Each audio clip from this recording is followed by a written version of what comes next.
ऐसा तो नहीं उसकी तबीयत फिर से खराब हो गई हो। अब आगे शौर्य ने कहा, अरे फूफा जी कुछ नहीं हुआ, अभी उनके कमरे से आ रहा हूँ, तैयार हो रही है, थोड़ी देर में आ जाएगी।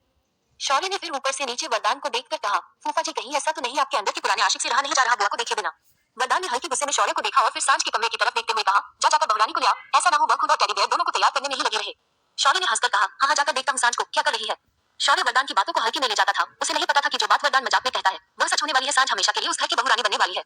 शौर्य जब सांझ के कमरे में गया तो सांझ अपने ग्लास में उलझी हुई थी। सांझ ने एक पिंक कलर का प्रिंसेस गाउन पहना हुआ था जिसमें वह बेहद खूबसूरत लग रही थी। सांझ ने वह ग्लास तो पहन ली थी लेकिन सांझ से वह ग्लास कैरी नहीं हो रही थी। वही सांझ ने अपने बाल बनाए थे। सांझ तो बस उस ग्लास को मिरर में देख रही थी और खुश हो रही थी और बार बार अपने टेडी बियर से भी कह रही थी, देखो डैडी मैं कितनी खूबसूरत लग रही हूँ एकदम प्रिंसेस जैसी। सांझ को ऐसे करता हुआ देख शौर्य के चेहरे पर हल्की सी मुस्कुराहट आ गई। शौर्य अंदर आया तो सांझ शौर्य को देखकर खुश होकर बोली, देखो मैं कितनी सुंदर लग रही हूँ। इस पर शौर्य ने कहा, हाँ तुम बहुत सुंदर लग रही हो लेकिन तुम ऐसे बाहर जाओगी। सांझ ने कहा, तो कैसे बाहर जाऊंगी। शौर्य ने सांझ के बालों को अच्छे से संवार दिया। शौर्य ने फिर इयररिंग्स लिए और सांझ के कानों में पहना दिए। एक सुंदर सा ब्रेसलेट लिया जो सांझ के कलाई पर लपेट दिया। शौर्य ने फिर एक पतली चैन वाला नेकलेस लिया जो बेहद खूबसूरत था और सांझ की ड्रेस से मैच भी कर रहा था, पहना दिया और उसके गाउन की पीछे से जेब जो कि थोड़ी सी खुली हुई थी वह बंद कर दी। शौर्य ने फिर सांझ को देखकर कहा, अब देखो अब लग रही हो तुम पूरी प्रिंस। सांझ ने भी खुद को मिरर में देखा तो उसके चेहरे पर भी मुस्कुराहट आ गई। सांझ ने भी हल्का सा हाँ में गर्दन हिलाकर कहा, हाँ मैं तो कितनी खूबसूरत लग रही हूँ। फिर उसने अपने टेडी बेयर को देखकर कहा, देखो टेडी मैं अब सच में प्रिंसेस लग रही हूँ। शौर्य ने फिर प्यार से सांझ के गालों को छूकर कहा, चलो सांझ अब बाहर चलते हैं, बाहर पार्टी हो रही है ना। सांझ ने शौर्य की बाजू कसकर पकड़ ली और बोली, हाँ चलो लेकिन मुझसे दूर मत जाना क्योंकि सांझ को डर लगता है। शौर्य ने सांझ की मासूमियत देखी तो उसे सांझ पर बहुत प्यार आया। फिर उसने हल्का सा सांझ के बालों को चुमकर कहा, हाँ तुम्हें खुद से दूर नहीं करूंगा, अब चलो देखो अंकल भी बाहर वेट कर रहे हैं। सांझ ने हाँ में गर्दन हिला दी और वह शौर्य के साथ अपने कमरे से निकलकर पार्टी हॉल में आ गई।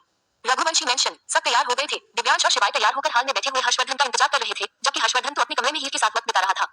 वही विराज भी अपने कमरे में तैयार हो रहा था। उसने येलो कलर का कुर्ता पहना था जिसमें वह बहुत हैंडसम लग रहा था। विराज ट्रेडिशनल कपड़े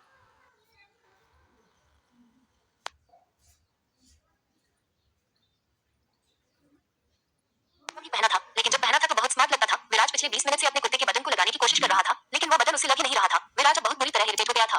विराज ने चिल्लाकर कहा, मीरा कहाँ हो तुम, जल्दी आओ। मीरा जो कि अपने कमरे में तैयार हो रही थी, विराज की आवाज सुनकर खुद ही गुस्से में बोली, एक काम ठीक से नहीं होता। मीरा ने भी लाइट येलो कलर का लहंगा पहना हुआ था जो विराज के कपड़ों से मैच कर रहा था। मीरा अपना लहंगा उठाकर जल्दी जल्दी विराज के कमरे में गई और कमरे की गेट से ही बोली, क्या मुसीबत है, अब क्या हुआ, क्यों चिल्ला रहे हो। इस पर विराज ने अपने बटन को खोलते हुए कहा, यह मुझसे खुल नहीं रहा, इसे खोल दो। वीरा थोड़ा आगे आई और विराज के बटन को खोलने लगी। कुछ ही सेकंड में वीरा ने विराज के कुर्ते का बटन खोल दिया। वीरा ने फिर दांत पीसते हुए कहा, तुमसे एक काम ठीक से नहीं होता, यकीन नहीं आता कि तुम इतना बड़ा अंपायर संभालते हो। एक मामूली सा बटन तो तुमसे खुला नहीं, उसके लिए भी वीरा वीरा चिल्लाने लगे जैसे वीरा को तो कोई काम ही नहीं है। वीरा खुद में ही बड़बड़ाते हुए जा रही थी, जबकि विराज की नजरें तो वीरा पर टिकी हुई थी। वीरा येलो लहंगे में बहुत खूबसूरत लग रही थी। वह लहंगा भी विराज ने ही वीरा को गिफ्ट किया था। लाख मना करने के बाद भी विराज नहीं माना और उसने जबरदस्ती वीरा को गिफ्ट के तौर पर वह लहंगा दे दिया। वीरा बड़बड़ा कर चुप हो गई तो विराज के चेहरे के पास अपना हाथ लेकर गई और उसे हिलाते हुए बोली, विराज कहाँ खो गए। इस पर विराज ने हल्की सी मुस्कुराहट के साथ कहा, देखा मैंने कहा था ना ये लहंगा तुम पर बहुत खूबसूरत लगेगा। वीरा न समझी में विराज को देखने लगी। विराज ने वीरा की बाजू पकड़ी और उसे मिरर के सामने लेकर आया और फिर बोला, देखो तुम कितनी खूबसूरत लग रही हो। विराज ने तो बहुत सहज होकर यह बात बोल दी, जबकि वीरा उसके चेहरे की तो हवाएं उड़ गई। विराज जब जब वीरा की तारीफ करता था वीरा की दिल की धड़कनें भागने लगती थी। वीरा के दिल और दिमाग में जंग होने लगती थी। जहाँ वीरा का दिल कहता था कि वह विराज से खुलकर बात करे, वही वीरा का दिमाग कहता था कि वह विराज से दूर रहे क्योंकि उसका विराज का कोई मैच नहीं। तभी विराज और वीरा के कानों में शिवाय की आवाज पड़ी, अब क्या दोनों कमरे में ही रहोगे, चलना नहीं है। विराज ने चिल्लाकर कहा, आ रहे हैं भाई, अभी तो चाचू भी नहीं आए। विराज ने फिर वीरा का हाथ पकड़ा और कमरे से बाहर ले आया। दोनों ही हाल में आ गए जहाँ शिवाय और दिव्यांश दोनों ही बेचैनी से चक्कर लगा रहे थे और हर्षवर्धन का इंतजार कर रहे थे। तभी पीहू भी हर्षवर्धन के कमरे से तैयार होकर भी लाइट ड्रेस टॉप पहनी थी, बहुत खूबसूरत लग रही थी। जैसे ही शिवाय और दिव्यांश विराज की नजरों के चेहरे पर मुस्कुराहट आ गई, पीहू जल्दी जल्दी नीचे आई तो शिवाय ने अपनी बाहें फैला दी। पीहू ने भागती हुई गई लेकिन दिव्यांश की गोदी चढ़ गई। शिवाय अपनी बाहें देखता रहा। फिर पीहू हंसती हुई बोली, मैंने शिवाय भैया को बेवकूफ बना दिया ये। और फिर पीहू जोर जोर से ताली बनाने लगी। शिवाय ने अपने दोनों हाथ कमर पर रखकर कहा, मेरे गोद में कांटे लगे हुए हैं जो हमेशा दिव्यांश की गोदी चढ़ जाती हो। पीहू ने दिव्यांश की गाल पर किस करके कहा, क्योंकि मुझे दिव्यांश भैया चॉकलेट दिलाते हैं, आइसक्रीम दिलाते हैं, आप तो कुछ नहीं दिलाते। इस पर शिवाय ने बालों में हाथ मारकर कहा, मैं तुझे भाभी दिलाऊंगा ना। शिवाय की बात सुनकर सब हंसने लगे। थोड़ी देर में पैंथर भी तैयार होकर आ गया, लेकिन हर्षवर्धन और हीर अब तक अपने कमरे में ही थे। दिव्यांश ने इशारों इशारों में शिवाय से कहा, हो चाचू जानबूझकर नहीं आ रहे। शिवाय ने भी इशारों इशारों में कहा, मुझे भी लगता है चाची आज अच्छे से तैयार हुई होंगी तो रोमांस करने में बिजी हो गए, खुद का रोमांस तो कंप्लीट कर लेंगे और हम यहाँ बेचैनी से चक्कर लगा रहे हैं। वहीं दूसरी तरफ हीर तैयार हो गई थी। उसने पिंक कलर की बनारसी साड़ी पहनी थी जिसमें वो बहुत खूबसूरत लग रही थी और हर्षवर्धन ने उसे पीछे से गले लगाया हुआ था। हर्षवर्धन ने अपना चेहरा हीर की गर्दन में छुपाया हुआ था। हर्षवर्धन हीर को छोड़ना ही नहीं चाहता था। हीर ने धीरे से कहा, पीहू के डैडी आप बस कीजिए, चलिए नीचे चलते हैं। दिव्यांश भैया और शिवाय भैया इंतजार कर रहे हैं। आखिर उन्होंने कितना ही इंतजार कर लिया, ऐसा ना हो कि वह ऊपर ही आ जाए। इस पर हर्षवर्धन ने हीर को अपनी तरफ घुमाया और उसे गले लगाकर कहा, पीहू की मम्मी तुम भी क्या बातें लेकर बैठ गई, चलो थोड़ा सा प्यार करते हैं। इस पर हीर ने हर्षवर्धन की बाहों को झटकते हुए कहा, पीहू के डैडी आप जानबूझकर शिवाय और दिव्यांश भैया को परेशान कर रहे हैं, देखी तो कितना वक्त हो गया, अब तो पापा भी कॉल कर देंगे कि हम आए क्यों नहीं। हर्षवर्धन ने फिर से अपनी बाहें हीर पर लपेटते हुए कहा, ओ जी अभी तो बहुत वक्त है, पार्टी तो रात की है, अभी तो दोपहर के 2 बजे बजे हैं, इतनी जल्दी जाकर क्या करेंगे, चलो थोड़ा सा साथ में वक्त बिता लेते हैं। हीर ने फिर से हर्षवर्धन की बाहों को झटकते हुए कहा, ए जी, आप भी जानते हैं दिव्यांश भैया और शिवाय भैया से इंतजार नहीं हो रहा, फिर भी आप उनके इंतजार को बढ़ावा दे रहे हैं। चलिए ना चलते हैं, सुबह 11 बजे से तैयार होकर बैठे हैं, दोनों एक बार उनकी हालत पर तरस तो खाइए। इस पर हर्षवर्धन सोफे पर बैठ गया और उसने हीर का हाथ पकड़कर अपनी तरफ खींच लिया। हीर भी जाकर हर्षवर्धन की गोद में बैठ गई। हर्षवर्धन ने अपना चेहरा हीर की गर्दन में छुपाते हुए कहा, शिवाय और दिव्यांश मुझ पर तरस खाते हैं, जो मैं उन पर खाऊं।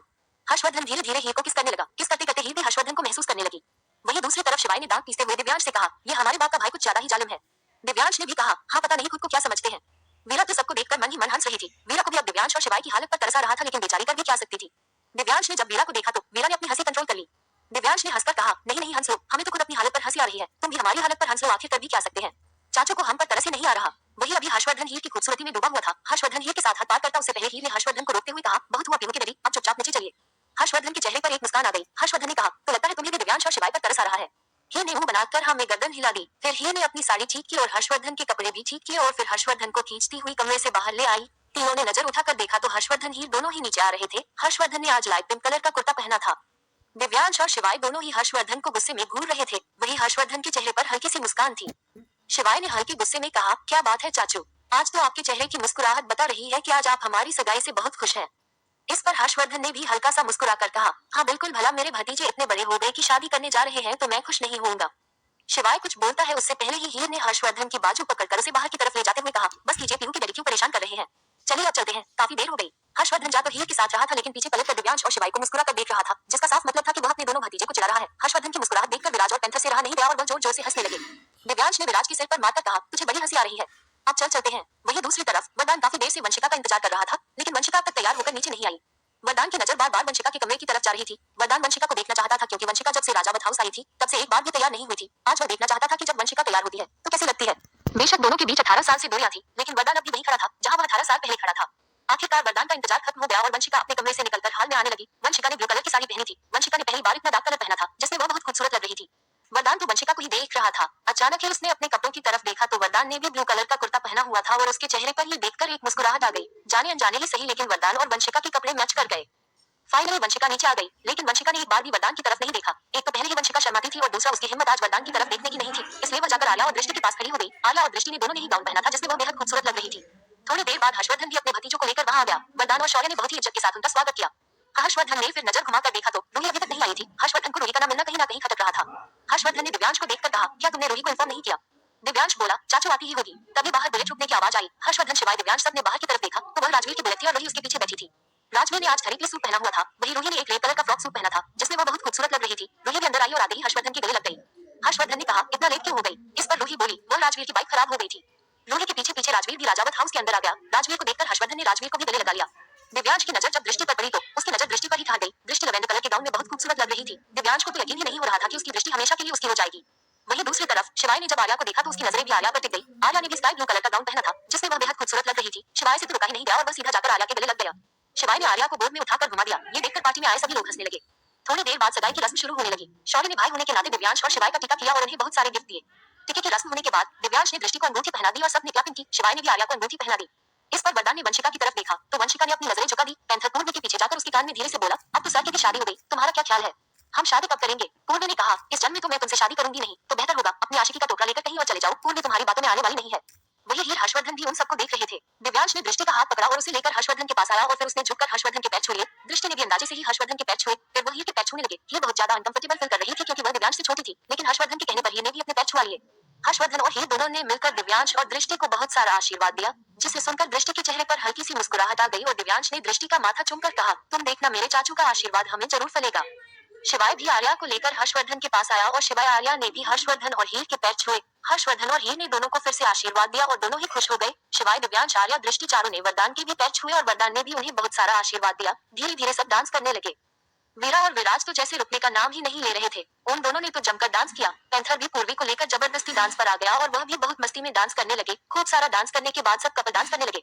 शौर्य ने जानबूझकर वंशिका को डांस फ्लोर पर ले आया और उनके साथ डांस करने लगा। वंशिका मना करती रही, लेकिन शौर्य नहीं माना। शौर्य ने कहा, अरे बुआ जी, इसमें शर्मा न क्या, देखो ना आज मेरी बहनों की सगाई हुई है, आज तो हमें खुलकर अपनी खुशी को सेलिब्रेट करना चाहिए और आप है कि मना कर रही है।